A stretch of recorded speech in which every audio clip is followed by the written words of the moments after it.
जय श्री गणेश दोस्तों, हमारे चैनल व्रत कथा नियम में आपका हार्दिक स्वागत है। दोस्तों, हर माह में अमावस्या तिथि पड़ती है, लेकिन बहुत कम ऐसे संयोग होते हैं कि अमावस्या के दिन सोमवार रहता है। सोमवार के दिन पड़ने वाली अमावस्या को सोमवती अमावस्या कहा जाता है। इस दिन मौन व्रत रखने का विधान है।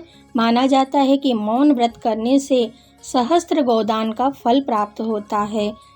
यह दिन शिव जी को समर्पित होने के कारण सोमवती अमावस्या का बहुत महत्व माना जाता है।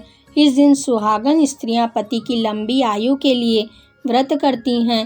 पीपल के वृक्ष का पूजन और माता पार्वती और शिव जी का पूजन करती हैं और अपने पति की दीर्घायु होने की कामना करती हैं। दोस्तों, सोमवती अमावस्या के विषय में कई कथाएं प्रचलित हैं, जिनमें से एक सोना धोबन और साहूकारनी की कथा है, जिससे सुहागिन महिलाओं को पूजा के समय पढ़ना चाहिए।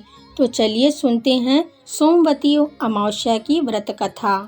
कथा के अनुसार एक साहूकार था, उसके 7 बेटे और 7 बहुएं थीं। उनकी एक बेटी भी थी। साहूकार के घर एक ब्राह्मण रोज भिक्षा मांगने आता था। ब्राह्मण को साहूकार की बहुएं रोज भिक्षा देती थीं, तो वह ले लेता था। लेकिन जब साहूकार की बेटी उसे भिक्षा देती तो वह उसकी बेटी से कहता, बेटी तुम सुहागन तो हैं, लेकिन तेरे भाग्य में बहुत दुख लिखा है। यह बात सुनकर साहूकार की बेटी बहुत चिंतित रहने लगी। चिंता से उसका शरीर कमजोर होने लगा। एक दिन साहूकार की पत्नी ने अपनी बेटी से पूछा, बेटी तुम इन दिनों इतनी चिंता में क्यों रहती हो और तुम बहुत कमजोर भी दिखती हो। तब बेटी ने बताया, माँ, जो ब्राह्मण रोज भिक्षा मांगने आता है वह कहता है, बेटी तू सुहागन तो है, पर तेरे नसीब में दुख लिखा है। यह बात जब उसने अपनी माँ को बताया तो माँ ने कहा, कल मैं भी सुनूंगी कि वो तुम्हें क्या कहता है। अगले दिन जब वह ब्राह्मण भिक्षा लेने आया तो उसकी माँ छुपकर बैठ गई। जब बेटी ब्राह्मण को भिक्षा देने लगी तो फिर ब्राह्मण ने फिर से वही बात कही। इतनी बात सुनकर उसकी माँ बाहर आ गई और बोली, एक तो हम तुम्हें रोज भिक्षा देते हैं और ऊपर से तुम हमें कोसते हो। तब ब्राह्मण ने कहा, मैं इसे कोसता नहीं हूँ, जो सच है वही बोलता हूँ, जो इसके भाग्य में लिखा है वही कहता हूँ। माँ ने कहा कि तुम्हें यह पता है कि इसके भाग्य में दुख लिखा है, तो बता दो कि यह दुख कैसे दूर होगा। तब ब्राह्मण ने कहा, 7 समुंदर पार एक सोना नाम की धोबन रहती है, जो सोमवती अमावस्या का व्रत करती है। अगर वो अपने व्रत का फल तुम्हारी बेटी को दे दे तो इसका निवारण हो सकता है, नहीं तो विवाह होते ही इसके पति को सांप डस लेगा। यह बात सुनकर माँ बहुत रोने लगी और सोना धोबन की तलाश में जाने लगी। चलते चलते रास्ते में धूप पड़ने लगी। साहूकारिन एक पीपल के पेड़ के नीचे बैठ गई। उस पीपल के पेड़ पर गरुड़ पक्षी का घोंसला था, जिसमें गरुड़ का बच्चा रहता था।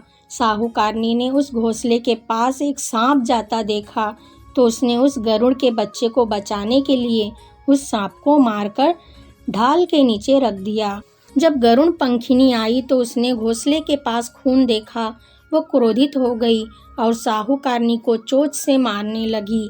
तब साहूकारनी ने कहा, मैंने तो तुम्हारे बच्चे की जान बचाई है। ये सांप तुम्हारे बच्चे को डसने वाला था, लेकिन मैंने इसे मार कर गिरा दिया। गरुड़ पंखिनी ने अपने बच्चे को सही सलामत देखकर कहा, साहूकारनी तुम बताओ क्या मांगना चाहती हो, मांगो। तब साहूकारनी ने कहा, मुझे 7 समुंदर पार सोना धोबन के घर जाना है, क्या तुम मुझे वहां छोड़कर आ सकती हो। गरुड़ पंखिनी ने साहूकारनी को अपनी पीठ पर बैठाकर 7 समुंदर पार सोना धोबन के घर छोड़ दिया। वहां जाकर साहूकारनी सोचने लगी, सोना धोबन को कैसे राजी करूं कि वह अपने व्रत का फल मेरी बेटी को दे दे। सोना धोबन के 7 बेटे बहुएं थीं। उनकी आपस में काम को लेकर रोज लड़ाई होती थी और कोई भी काम नहीं करती थी। रात को जब सब सो जाते तो साहूकारनी सोना धोबन के घर जाती और घर का सारा काम करती।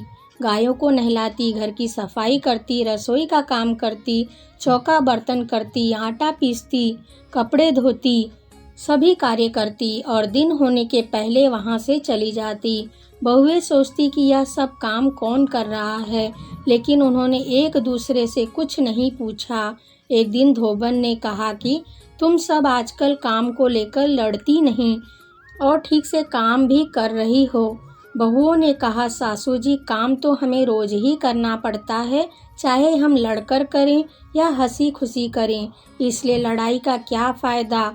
आजकल हम खुश होकर ही सारा काम कर लेती हैं। सोना धोबन ने सोचा, आज देखा जाए कौन सी बहू सारा काम करती है। यह देखने के लिए वह रात को सोई नहीं। उसने देखा कि एक औरत आई और पूरे घर का काम करके जाने लगी। सोना धोबन ने कहा, तुम कौन हो और तुम्हें ऐसी क्या ज़रूरत है जो तुम इतना सारा काम हमारे घर कर रही हो। साहूकारनी ने कहा, ज़रूरत है तभी तो मैं इतना काम कर रही हूँ। सोना धोबन ने पूछा, तुम्हें क्या चाहिए। साहूकारनी ने कहा, पहले मुझे वचन दो, जो मैं कहूँगी वह मानोगी, तभी मैं बताऊँगी। सोना धोबन ने वचन देकर कहा, अब बताओ क्या चाहिए। तब साहूकारनी ने कहा, मेरी बेटी के भाग्य में दुख लिखा है, इसलिए आप उसे सुहाग दे दो और अपनी सोमवती अमावस्या का फल उसे दे दो। सोना धोबन मान गई और अपने बेटे बहुओं से बोली, मैं तो साहूकारनी के साथ जा रही हूँ। यदि पीछे से तुम्हारे पिताजी खत्म हो जाएं तो उन्हें तेल घी के कूप में डालकर छोड़ देना। फिर दोनों साहूकारनी के घर चली गईं। साहूकारनी के बेटी का ब्याह होने लगा। दूल्हा फेरों में बैठा। सोना धोबन दूल्हे के घुटने के पास कच्चा करवा उसमें दूध डालकर तार लेकर बैठ गई। थोड़ी देर बाद सांप दूल्हे को डसने आया। सोना धोबन ने करवा आगे रख कर और तार से बांध दिया, लेकिन दूल्हा डर के मारे मर गया। तब सोना धोबन ने टीके से रोली निकाली और मांग से सिंदूर निकाला, आँखों से काजल निकाला और मेहंदी निकालकर छोटी उंगली से छींटे मारे और बोली, आज के दिन तक मैंने जितने सोमवती अमावस्या का व्रत किया उनका फल साहूकार की बेटी को लग जाए और आगे जो मैं सोमवती अमावस्या का व्रत करूं वह मेरे परिवार को लगे। इतना कहते ही वह दूल्हा जीवित हो गया और सोमवती अमावस्या की जय जयकार करने लगा। जब सोना धोबन वापस जाने लगी तब साहूकारनी बोली, तुमने मेरे जवाई की जान बचाई है, उसे नया जीवन दिया है, इसलिए कुछ भी मांग सकती हो। वो बोली, मुझे कुछ नहीं चाहिए, सिर्फ एक हांडी दे दो। फिर सोना धोबन हांडी लेकर घर चली जाती है। रास्ते में सोमवती अमावस्या आती है तो वह हांडी की 108 परिक्रमा लगाकर उस हांडी को पीपल के पेड़ के नीचे गाड़ कर अपने घर आ जाती है। घर आकर देखती है तो उसका पति मरा हुआ था और तेल और घी के रूप में पड़ा था। तब वो टीके से रोली निकालती है, मांग से सिंदूर निकालती है, आँखों से काजल निकालती है और नाखून से मेहंदी निकालकर अपनी छोटी उंगली से छींटे देती है और कहती है, मैंने जो रास्ते में सोमवती अमावस्या की है उसका फल मेरे पति को लगे। इतना कहते ही उसका पति उठकर बैठ जाता है। उसके बाद उसके घर एक ब्राह्मण आता है और कहता है, सोमवती अमावस्या पर मुझे कुछ दक्षिणा दीजिए। धोबन कहती है, सोमवती अमावस्या रास्ते में आई थी, इसलिए मैंने कुछ नहीं किया, जो भी किया वह पीपल के नीचे गाड़ दिया। ज्योतिष ब्राह्मण वहां जाकर खोदकर देखता है तो 108 सोने के सिक्के मिलते हैं। ज्योतिष ब्राह्मण सब घर लेकर आता है और कहता है, इतना कुछ किया है और बोलती है कुछ नहीं किया।